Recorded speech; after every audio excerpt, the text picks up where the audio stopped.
Welcome to Edulution 2.0. Edulution was originally created as an answer to the COVID-19 pandemic when the world went remote and students lost their opportunity to be in the classroom. To help prevent students from falling behind, Edulution filled the gap for those who didn't have Wi-Fi or technology. Edulution has supported the community for over 2 years, filling the educational divide through equity and access, ensuring that all students have a fair chance to learn and succeed in life.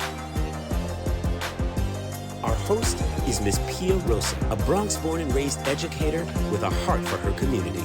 Let's start the show. Hey everyone, welcome back to Bronx Edulution. I'm your host, Pia Rosa. Welcome to Bronx Edulution, where we are Bronx strong. Hello and welcome to Professor Arroyo's fully remote classroom. As you can see, I have my word go behind me and I'm at home. Today, we are going to read and learn about our 5 senses. You've been doing such a great job with your snap words, and so we're going to put it to the test. But guess what? Once we know those snap words, some tricky words come out. And how are we supposed to do that? How are we supposed to figure it out? So we're going to use some strategies. It's letter sound strategy that we learned about, and picture strategy. We call it picture power. You use the picture to help you figure out what word should be read. Okay, so today we're going to read our high frequency words, and then we're going to figure out some unfamiliar words using the picture or the letter sound strategy. Some vocabulary for us. Senses. See, hear, taste, smell, and feel. Wow, the 5 senses. The 5 senses. This helps our body communicate with our brain, these different senses, and we know what's going on. Okay, so now we're going to read a book, and then you're going to help me figure out the words that I don't know. Okay, so let's get to the book. So I'm going to share the book with you, and you're going to help me read. Okay, you have your reader voices with you. You ready? Okay, let's begin. This story is The 5 Senses by Julie Haydon, and this is the front cover of the book. And what is this? Did you say the back cover of the book?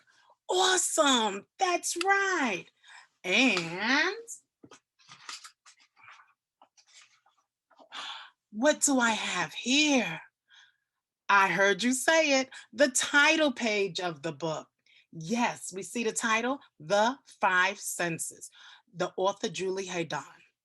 Awesome, let's begin. And remember, we're going to see words that we're familiar with, but some that we are not familiar with.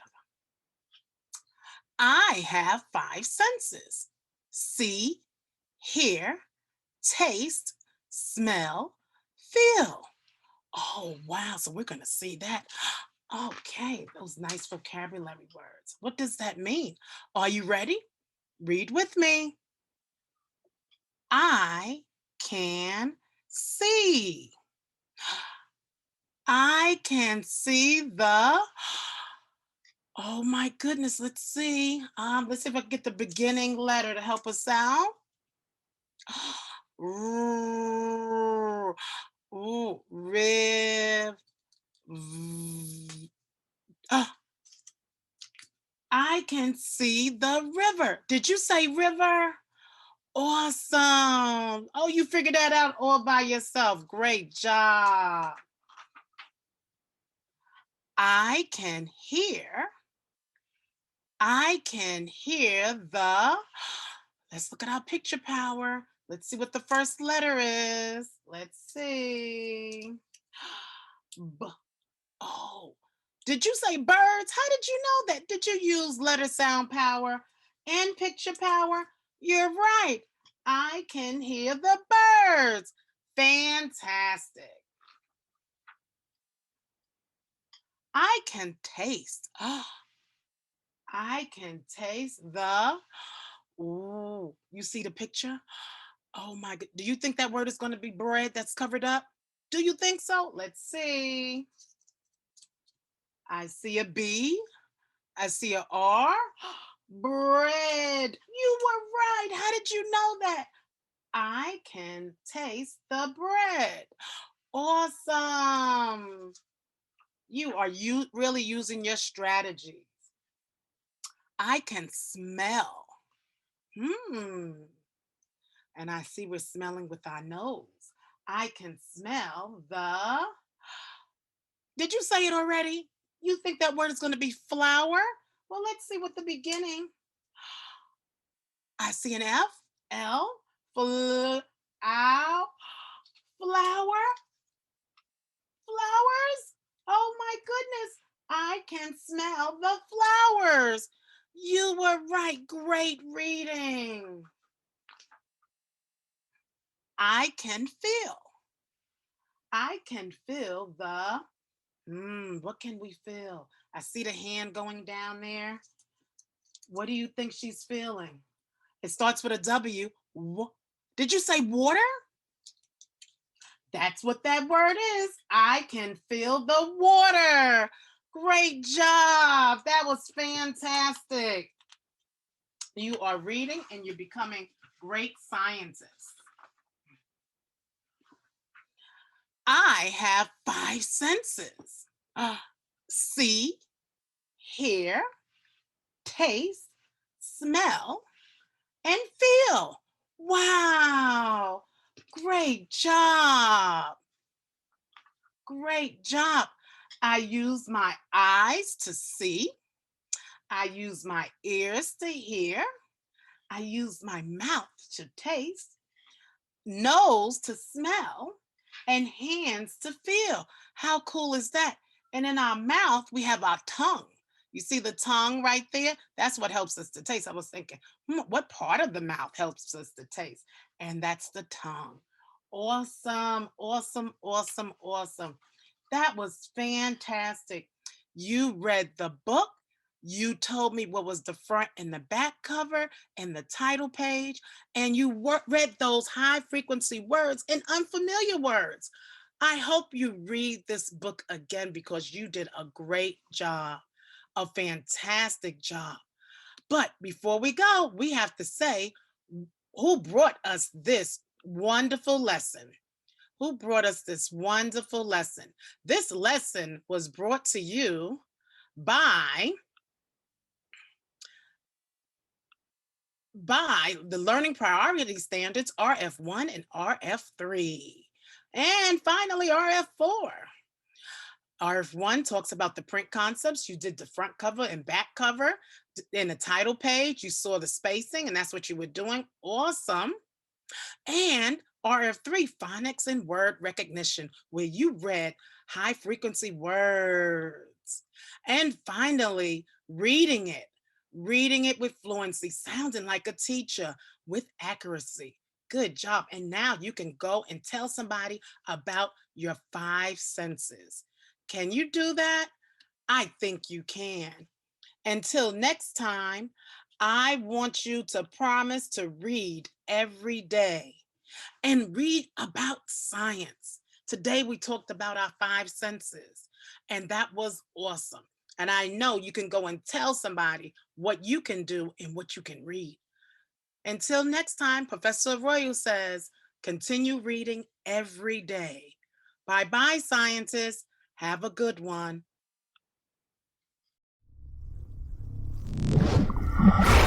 The Bronx Edulution. We are Bronx Strong. To paint a rainbow, I need to start with red. Look how many drops of water I transferred into the palette here. I got enough paint, and I want to start painting here, go all the way up, and then go all the way down. It's that rainbow curve, nice and big. Comes out very light. This is watercolor. Just the best I can. I can rinse my brush now because I'm switching color. Ooh, my orange is kind of messed up here. I'll try this orange right here. Lots of water, drop by drop. Gentle. Don't skip. Right next. Yellow. Maybe the yellow comes out better. About 4 or 5 drops of water. That soaks up the dry paint. There we go. Oh yeah. Nice and light. Right next to it, don't skip. So you see, the first shape was very important. Once you have that, you just keep on adding. Next color, green. I like this bright green right here. Let's see if it comes out good.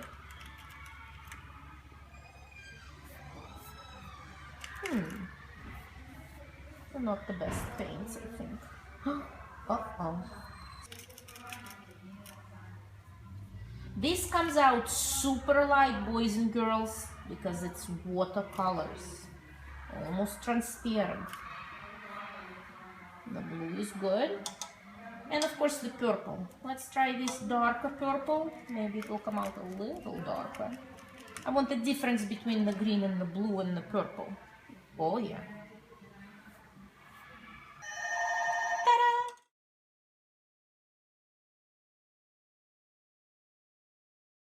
Hi everybody. Welcome to Adventures with Mr. M. I'm Mr. M and I'm glad you're here. On today's segment, I'm going to be reading to you one of my favorite books, Leo the Late Bloomer by Robert Krauss. Pictures by Jose Orrego.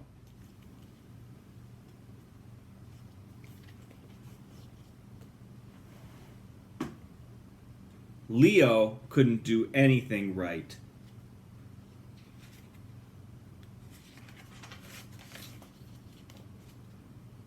He couldn't read.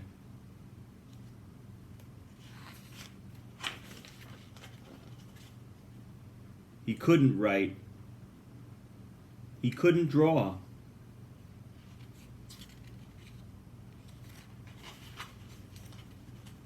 He was a sloppy eater. And he never said a word.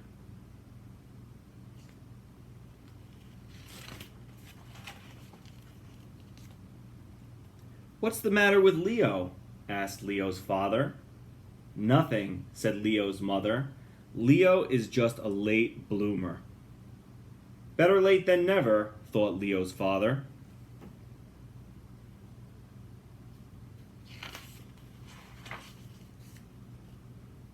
Every day, Leo's father watched him for signs of blooming.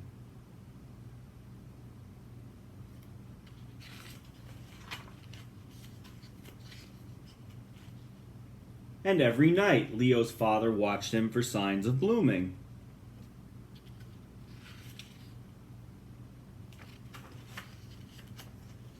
"Are you sure Leo's a bloomer?" asked Leo's father. "Patience," said Leo's mother. "A watched bloomer doesn't bloom." So Leo's father watched television instead of Leo.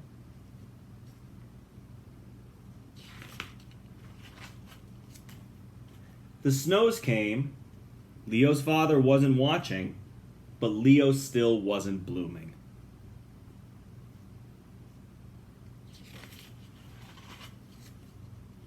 The trees budded. Leo's father wasn't watching, but Leo still wasn't blooming.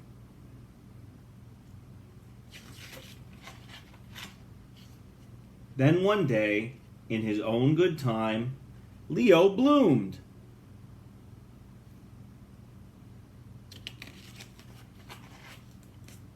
He could read. He could write.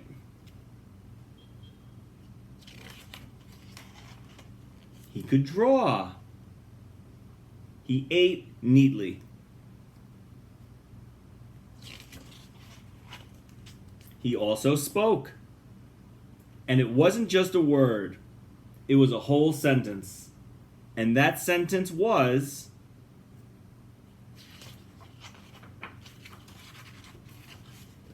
I made it.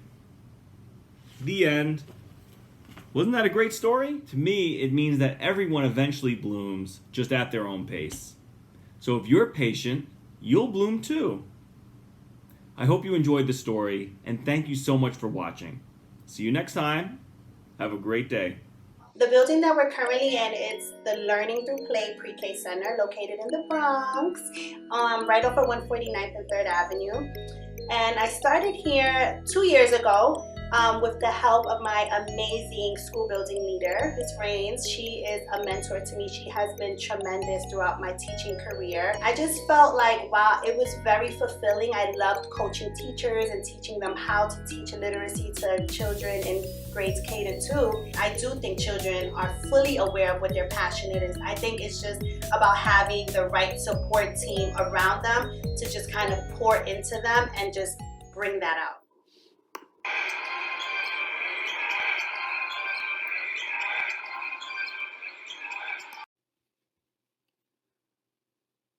Courts across the Bronx have players everywhere asking, who's the best player out there right now in the NBA? You and your friends may agree, or you may not. But we all know every player has their favorite. But how do you determine the best scorer in basketball? What would you need to know in order to determine who's a better scorer? Would total points alone tell you the answer? Or what about how many games they played, how many shots they made, or how many shots they missed? Let's consider LeBron James and Stephen Curry in the regular season 2018-2019. LeBron had 1,507 total points that season, and Curry had 1,883. So you may say, based on regular season points alone, with 1,883 being greater than 1,507, Curry would be the better scorer. 1 point for Curry. Hold up, Steph played more games that season.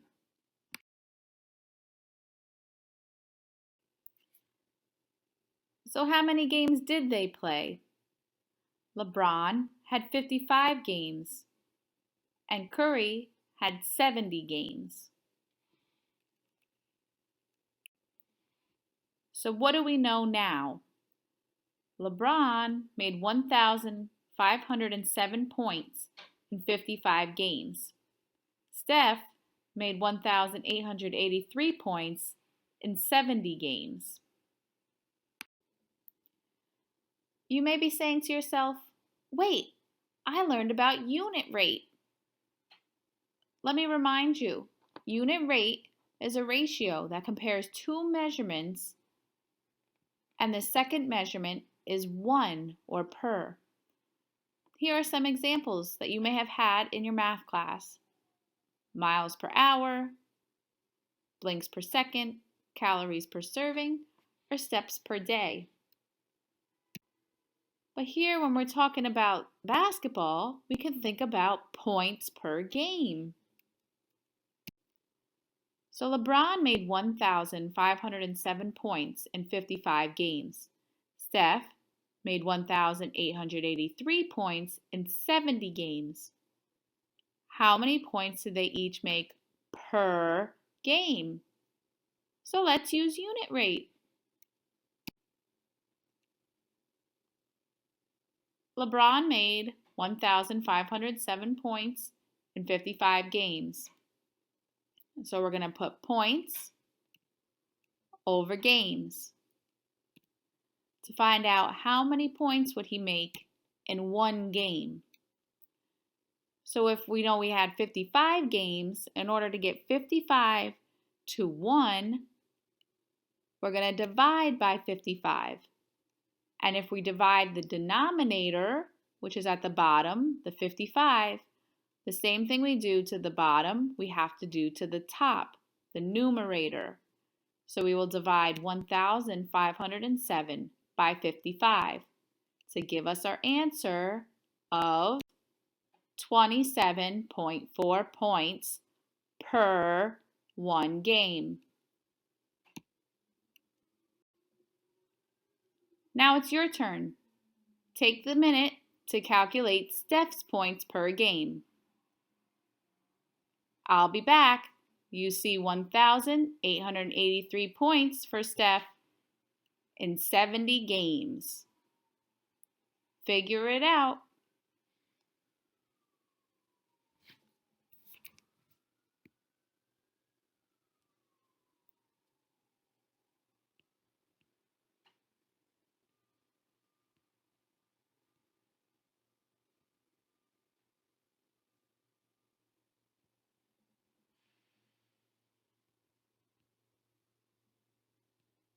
Don't forget to do to the numerator whatever you're doing to the denominator.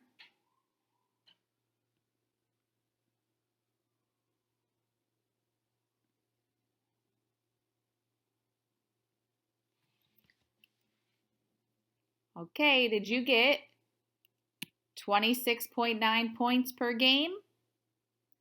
Well, if you divided both the top and bottom by 70, because we want to get per 1 game, so you need to turn a 70 into 1 by divided by 70. And so when you do that to 1883, you get 26.9 points. So now we know LeBron made 27.4 points per game and Steph made 26.9. There's a point for LeBron. So how many shots did they make versus attempt?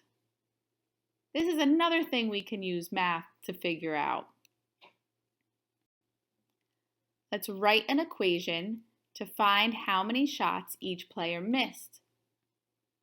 So let's think about what we know. We know the number of shots each player made and the number of shots attempted. And we know that an attempt equals shots made and shots missed. So we can write our equation by saying attempts equals the number of shots made plus the number of missed shots.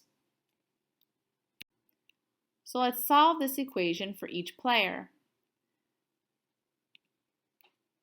So LeBron had 1,840 attempts, and he made 947 of those shots. So how many did he miss? Let's use our equation to write 1,840 equals 947 plus the number missed. So we're going to subtract 947 from both sides of the equal sign so that we keep doing the same thing to both sides. And when we subtract, we get 893 missed shots. Your turn. Take 30 seconds to solve for Steph the number of missed shots. Here's his information.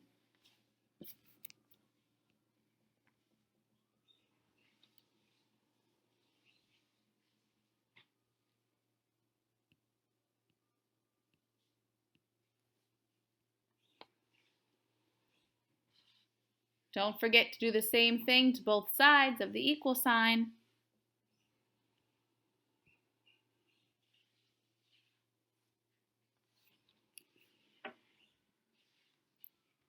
Okay, did you set up your equation like this?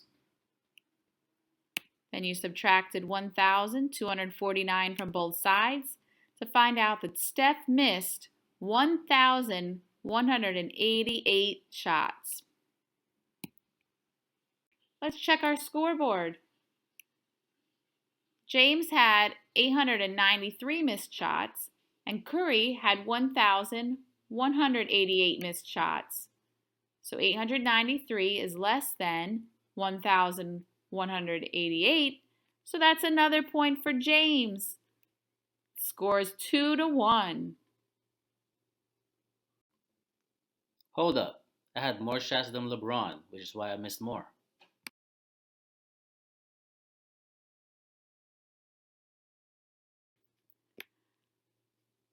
So let's calculate net points then there, Steph. So if we subtract total points missed from total points scored, we can combine the good and the bad parts of a player's performance into a single number. Let's call this net points. So net points is going to equal the total points scored minus the total points missed. Let's calculate LeBron James's net points. He made 947 shots and missed 893. So using that equation, net points equals 947 minus 893, which gives us 54. Let's do the same for Steph Curry. You see his shots made, shots missed. When you subtract to find your answer, you get 61. So now net points by player. LeBron had 54 and Steph had 61. That's another point on our board for Steph. So did we determine the best score in basketball? Looks like our final score was a 2-2. So we might not have determined with our math alone, but we did use math to decide. We looked at inequalities, unit rate, we wrote an equation, and we calculated net points. So it's up to you to continue the conversation on and off the court. What do you think is better? Scoring 100 points without missing any? Or scoring 1,000 points but missing 900? What are some advantages to using net points? What are some disadvantages? But ultimately, we know you're thinking, who do you think is the better scorer? LeBron James or Steph Curry?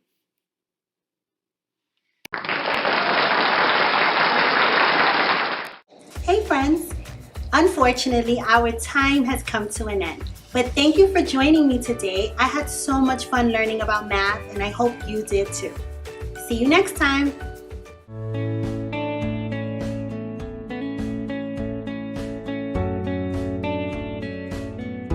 The Bronx Edulution. We are Bronx Strong.